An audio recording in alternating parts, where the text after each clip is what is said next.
Un hombre muerto a puntapiés. Pablo Palacio. ¿Cómo echar al canasto los palpitantes acontecimientos callejeros? Esclarecer la verdad es acción moralizadora. El Comercio de Quito. Anoche, a las 12:30 aproximadamente, el celador de policía número 451, que hacía el servicio de esa zona, encontró entre las calles Escobedo y García a un individuo de apellido Ramírez casi en completo estado de postración. El desgraciado sangraba abundantemente por la nariz e interrogado que fue por el señor celador, dijo haber sido víctima de una agresión de parte de unos individuos a quienes no conocía, solo por haberles pedido un cigarrillo. El celador invitó al agredido a que la acompañara a la comisaría de turno, con el objeto de que prestara las declaraciones necesarias para esclarecer el hecho, a lo que Ramírez se negó rotundamente. Entonces el primero, en cumplimiento de su deber, solicitó ayuda de uno de sus choferes de la estación más cercana de autos y condujo al herido a la policía, donde, a pesar de las atenciones del médico, doctor Ciro Benavides, falleció después de pocas horas. Esta mañana, el comisario de la Sexta ha practicado las diligencias convenientes, pero no ha logrado descubrirse nada acerca de los asesinos ni de la procedencia de Ramírez. Lo único que pudo saberse, por un dato accidental, es que el difunto era vicioso. Procuraremos tener a nuestros lectores al corriente de cuanto se sepa a propósito de este misterioso hecho.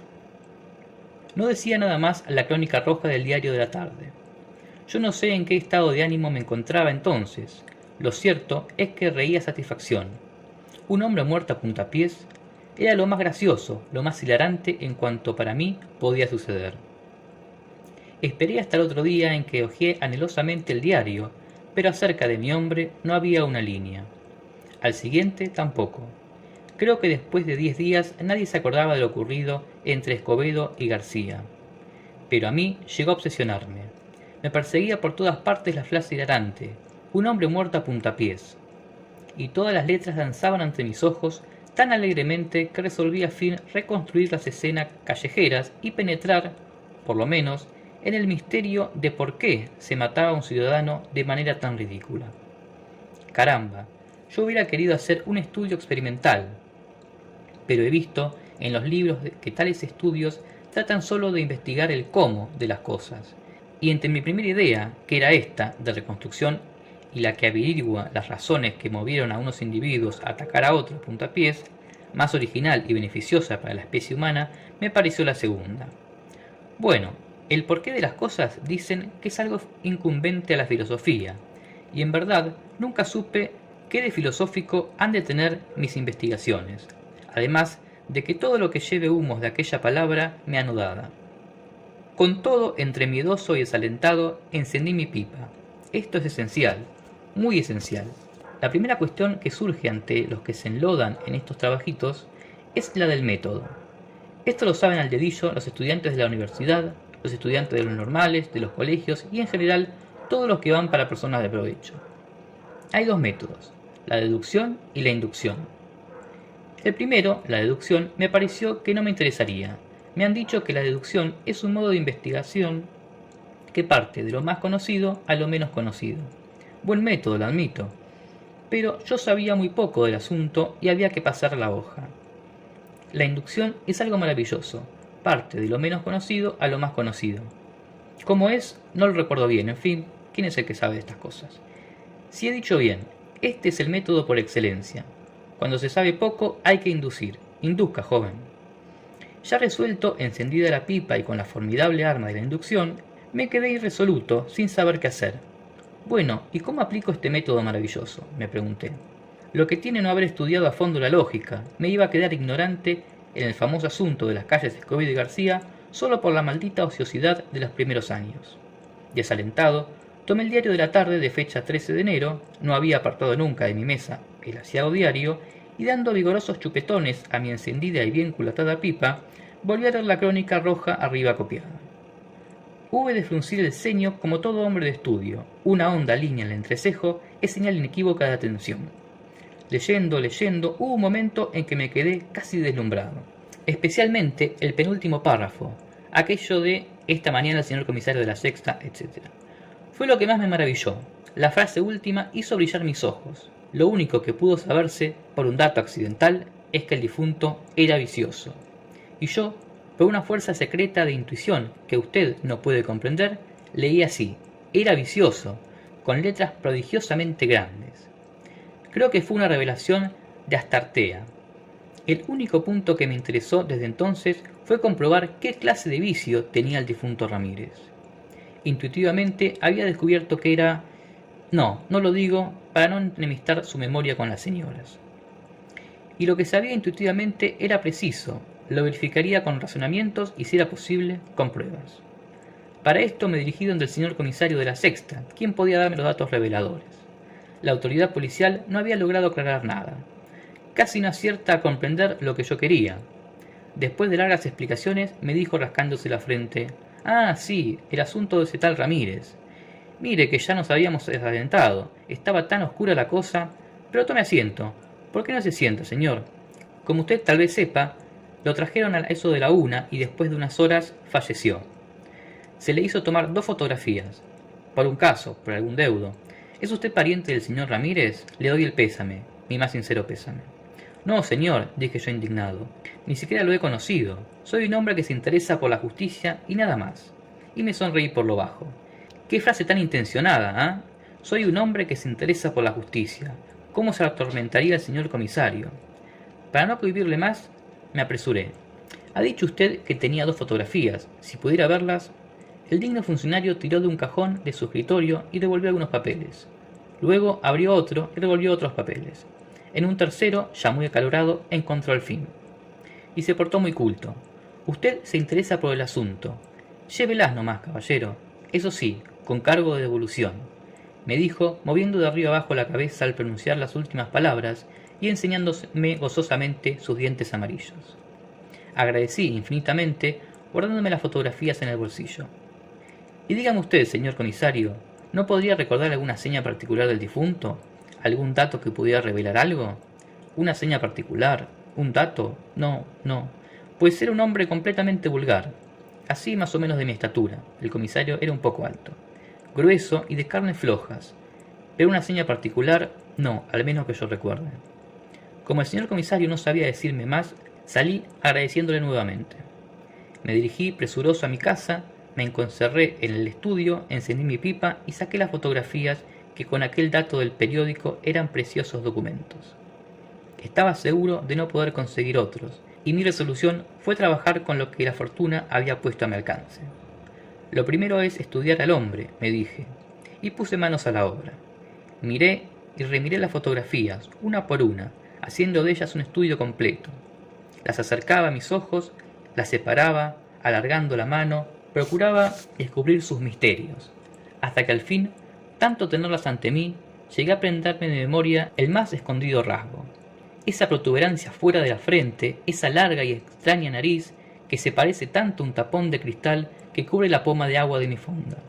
Esos bigotes largos y caídos, esa barbilla en punta, ese cabello lacio y alborotado. Cogí un papel, tracé las líneas que componen la cara del difunto Ramírez. Luego, cuando el dibujo estuvo concluido, noté que faltaba algo, que lo que tenía ante mis ojos no era él, que se me había ido un detalle complementario e indispensable. Ya, tomé de nuevo la pluma y completé el busto, un magnífico busto que de ser de yeso figuraría sin desentono en alguna academia. Busto cuyo pecho tiene algo de mujer. Después me ensañé contra él. Le puse una aureola que se pega al cráneo con un clavito, así como las iglesias se les pegan a las efigies de los santos. Magnífica figura hacía el difunto Ramírez. Mas, ¿a qué viene esto? Yo trataba de saber por qué lo mataron. Sí, ¿por qué lo mataron? Entonces confeccioné las siguientes lógicas conclusiones. El difunto Ramírez se llamaba Octavio Ramírez. Un individuo con la nariz del difunto no podía llamarse de otra manera. Octavio Ramírez tenía 42 años. Octavio Ramírez andaba escaso de dinero. Octavio Ramírez iba mal vestido. Y por último, nuestro difunto era extranjero. Con esos preciosos datos quedaba reconstruida totalmente su personalidad. Solo faltaba pues aquello del motivo, que para mí iba teniendo cada vez más caracteres de evidencia. La intuición me lo revelaba todo. Lo único que tenía que hacer era, por un puntillo de honradez, descartar todas las demás posibilidades. Lo primero, lo declarado por él, la cuestión del cigarrillo, no se debía ni siquiera meditar. Es absolutamente absurdo que se victime de manera tan infame a un individuo por una futileza tal. Había mentido, había disfrazado la verdad, más, aún había asesinado la verdad. Y lo había dicho porque lo otro no quería decirlo. ¿Estaría beodo el difunto Ramírez? No, esto no puede ser, porque lo habría advertido enseguida la policía, y el dato del periódico habría sido terminante, como para no tener dudas, o, si no constó por descuido del repórter, el señor comisario me lo habría revelado sin vacilación alguna. ¿Qué otro vicio podría tener el infeliz victimado? Porque de ser vicioso lo fue, esto nadie podrá negármelo. Lo prueba su empecinamiento en no querer declarar las razones de la agresión. Cualquier otra causa podría ser expuesta sin sonrojo. Por ejemplo, ¿qué de vergüenza tendría estas confesiones? Un individuo engañó a mi hija, lo encontré esta noche en la calle, me cegué de ira, lo traté de canalla y me lancé al cuello. Y él, ayudado por sus amigos, me ha puesto en este estado. O, mi mujer me traicionó con un hombre a quien traté de matar, pero él, más fuerte que yo, la emprendió a furiosos puntapiés contra mí. O, tuve unos líos con una comadre y su marido, por vengarse, me atacó cobardemente con sus amigos. Si algo de esto hubiera dicho, a nadie extrañaría el suceso. También está muy fácil declarar, tuvimos una reyerta. Pero estoy perdiendo el tiempo, que estas hipótesis las tengo por insostenibles. En los dos primeros casos hubieran dicho algo ya los deudos del desgraciado. En el tercero, su confesión habría sido inevitable, porque aquello resulta demasiado honroso. En el cuarto también lo habríamos sabido, ya, pues animado por la venganza, habría delatado hasta los nombres de los agresores. Nada que a lo que a mí se me había metido por la honda línea del entrecejo era lo evidente. Ya no cabe más razonamientos. En consecuencia, reunida todas las conclusiones hechas, he reconstruido en resumen la aventura trágica ocurrida entre Escobedo y García en los siguientes términos. Octavio Ramírez, un individuo de nacionalidad desconocida, de 42 años de edad y apariencia mediocre, habitaba en un modesto hotel de Arrabal hasta el día 12 de enero de ese año. Parece que el tal Ramírez vivía de sus rentas, muy escasas por cierto, no permitiéndose gastos excesivos ni aun extraordinarios, especialmente con mujeres. Había tenido desde pequeño una desviación de sus instintos que lo depravaron en lo sucesivo hasta que, por un impulso fatal, hubo de terminar con el trágico fin que lamentamos.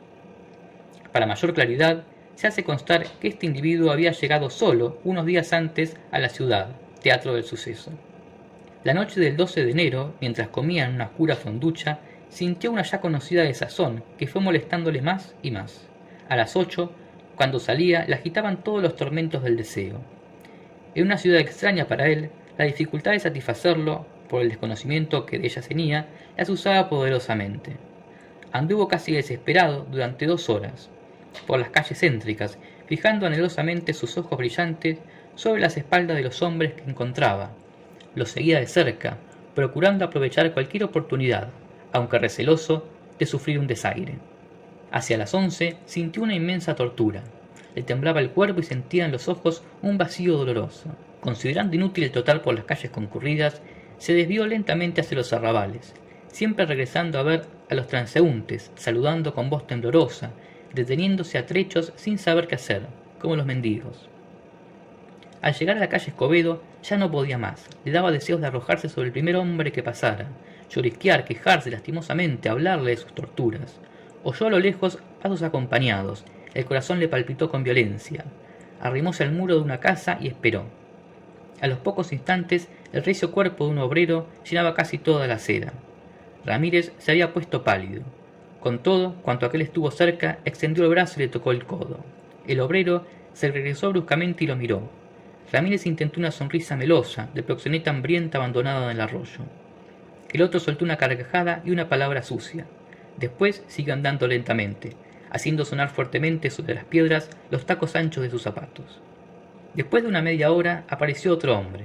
El desgraciado, todo tembloroso, se atrevió a dirigirle una galantería, que contestó al transeúnte con un vigoroso empellón. Ramírez tuvo miedo y se alejó rápidamente. Entonces, después de andar 2 cuadras, se encontró en la calle García. Desfalleciente y con la boca seca, miró a uno y otro lado. A poca distancia y con paso apresurado iba un muchacho de 14 años. Lo siguió. «Psst». El muchacho se detuvo. «Hola, Rico. ¿Qué haces por aquí a estas horas?» «Me voy a casa. ¿Qué quiere?» «Nada, nada. Pero no te vayas tan pronto, hermoso». Y lo cogió del brazo. El muchacho hizo un esfuerzo para zafarse. «Déjeme. Ya le digo que voy para mi casa». y quiso correr, pero Ramírez dio un salto y lo abrazó. Entonces el galopín, asustado, llamó gritando: «¡Papá! ¡Papá!». Casi en el mismo instante, y a unos pocos metros de distancia, se abrió bruscamente una claridad sobre la calle. Apareció un hombre de alta estatura. Era el obrero que había pasado antes por Escobedo. Al ver al Ramírez, se arrojó sobre él. Nuestro pobre hombre se quedó mirándolo, con ojos tan grandes y fijos como platos, tembloroso y mudo. «¿Qué quiere usted, so sucio?», y le acertó un furioso puntapié en el estómago. Octavio Ramírez se desplomó, con un largo hipo doloroso. Epaminondas, así debió llamarse el obrero, al ver en tierra a aquel pícaro, consideró que era muy poco castigo un puntapié, y le propinó 2 más, espléndidos y maravillosos en el género, sobre la larga nariz que le provocaba como una salchicha. ¿Cómo debieron sonar esos maravillosos puntapiés? Como el aplastarse de una naranja arrojada vigorosamente sobre un muro, como el caer de un paraguas cuyas varillas chocan estremeciéndose, como el romperse de una nuez entre los dedos, o mejor, como el encuentro de otra recia suela de zapato contra otra nariz. Así, chaj, chaj, con un gran espacio sabroso. Y después, cómo se encarnizaría Epaminondas, agitado por el instinto de perversidad que hace que los asesinos acribillen a sus víctimas a puñaladas. Ese instinto que presiona algunos dedos inocentes cada vez más, por puro juego, sobre los cuellos de los amigos hasta que queden amoratados y con los ojos encendidos. ¿Cómo batiría la suela del zapato de Epaminondas sobre la nariz de Octavio Ramírez? Chaj, chaj, chaj, vertiginosamente, en tanto que 1000 lucecitas como agujas cosían las tinieblas.